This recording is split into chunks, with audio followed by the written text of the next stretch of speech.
Hi, I'm Tim. Welcome to What You Want, and thanks for logging on. Today, we're looking at the Breguet Type 20 Transatlantique reference 3820BA. Now, this is 39.5 millimeters in 18 karat yellow gold. Say Type 20, because I know that for those who read a lot about watches, sometimes the way these watches are pronounced, the way their names are spoken, can be a little bit counterintuitive. But the Type 20 refers not so much to the original historical predecessor of this watch, but the contract, the French aeronaval military contract that inspired it. The first models of this watch were built by Aracoste, Dodin, Breguet, and others, and they were in response to the contract for the Type 20 aeronautical chronograph from the French aeronaval, the flying branch of the French Navy in 1954. Now, this watch represents the modern breed of the Type 20. From 1994 to 1997, Breguet began relaunching the Type 20. It had been built from the 50s through the 80s under military contract, also for sale to the public, but it really wasn't until the early to mid-90s that the watch was relaunched, cast in its modern form as a true luxury haute de gamme chronograph. And since 1999, when the Swatch Group has owned Breguet and revitalized it as the flagship of their huge portfolio of brands, these Breguet Pilot's watches, both contemporary and historic, have really gained tremendous prominence and prestige in the mainstream watch collecting enthusiast community. So this is really a great time to be getting into Breguet Pilot's watches. I'm going to put this one on the wrist, and let's take a look at the basic look. Now, it goes without saying that having been derived from military inspiration, this example, the 3820BA, is a little bit more upscale than its historical antecedents, no doubt, and that's to the advantage of the buyer. Every aspect of this 18-karat yellow gold watch speaks to the quality, the attention to detail, the upscale image that is both expected of the Breguet name traditionally and considered virtually mandatory in the modern luxury watch market, even in the case of sports watches and pilot's chronographs such as this Type 20 Transatlantique. Now, the most important thing about this watch on the wrist is that the proportions are classical. Just under 40 millimeters in diameter, large, flared, broad-spaced lugs give this watch a bigger stance. The extension of the bracelet with the conforming end piece really helps it to read like something along the lines of a 5 or 6 digit reference Rolex Daytona. It's got that kind of full-bodied presence. If you can imagine a Daytona, a modern Daytona on a bracelet, that's how that watch feels on my 6 1/3, 16 centimeter circumference wrist. You can see the Breguet has real presence, and colored gold can be absolutely overpowering if used indelicately. Breguet shows its pedigree as a manufacturer in the strictest tradition of fine high horology by treating this with delicacy, giving it differentiation, character lines, contrasting finish, and complementary tones to break up the impression of all that yellow gold. And that starts with the case, which you can see features the traditional Breguet coining along the side, cold rolled, not cast in or stamped. This is a hard way to make a watch and requires a lot of hand finishing, post-production, but it produces a dramatic, rich, really quite powerful effect with its depth and its luster post-finish.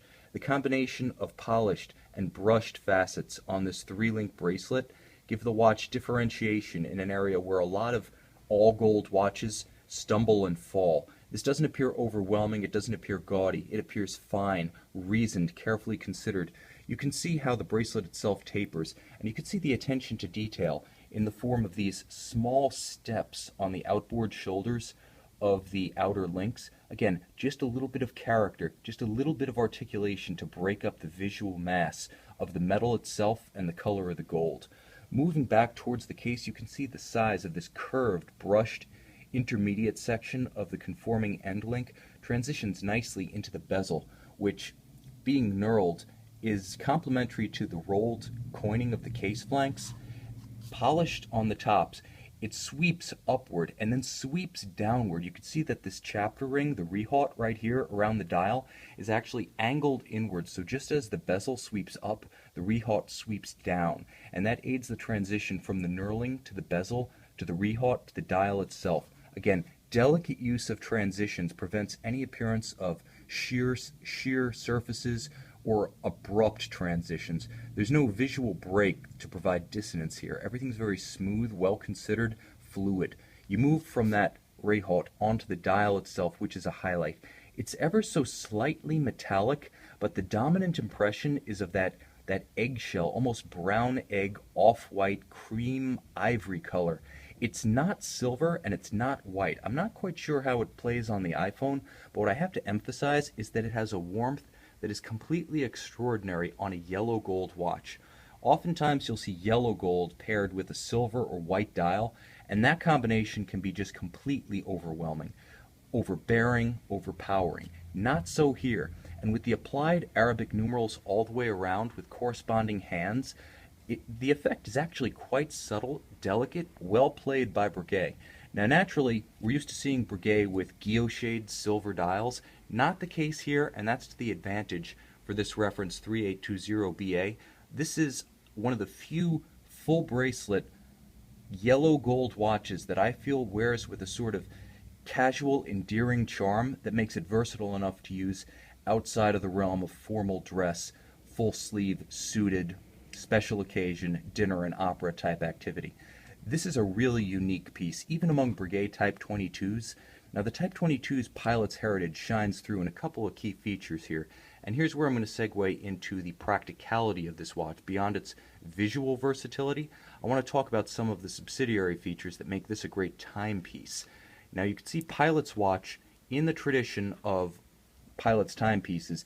The bezel rotates bidirectionally. Now while this was used historically for timing standard rate turns and associated aeronautical maneuvers, today it merely makes the watch a versatile timer because you can time two simultaneous events, one with the chronograph, which is a flyback chronograph by the way, and then one with the bezel. The watch also includes full loom, so all three center hands, you have the indexes, each one, there's an index outboard of each applied Arabic numeral, fully loomed, those little squares on the outboard minute track. So this is a very useful watch. It also has a loomed index at the top of the bezel, so in every respect this is a watch that can be used the way you would use any contemporary sports watch.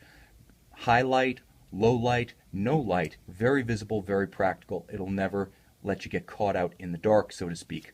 With a jump date at 6 o'clock and automatic winding, it's got pretty much everything you need.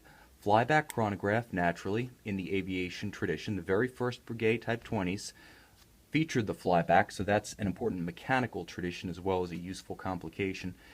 Everything about this watch is in the tradition of the original pilot's watch. Mechanically speaking, the main distinction is going to be the presence of the date at 6 o'clock. Now, the Le Mans movement continues that theme. This watch uses a Breguet caliber 582, which is based on the Le Mans 1300 series, an upscale chronograph caliber designed in the early 1970s for use by Omega. It proved to be too expensive for Omega to use in its own watches, which makes it something of a perfect candidate for use in a Breguet sports watch. Fine, tough, and expensive, that sounds like a Breguet chronograph caliber to me. And since the original 1954, 1955, and so on, Breguet Type 20s often used Le Mans movements, it's also a thread of continuous history that makes this watch very true to its historical heritage. So you get it all with this watch: versatility, beauty and visual warmth, an endearing character, a fantastic history that is second to none, a heritage that stretches back to the early 1950s and includes the daring exploits of French naval aviators the world over. This particular reference, the Breguet Type 20 Transatlantique 3820BA, is also an extraordinary modern high horology watch in the greatest tradition of the House of Breguet. And if all that sounds good to you, you can see this Breguet Type 20 Transatlantique in 18 karat yellow gold on our website, Watch You Want.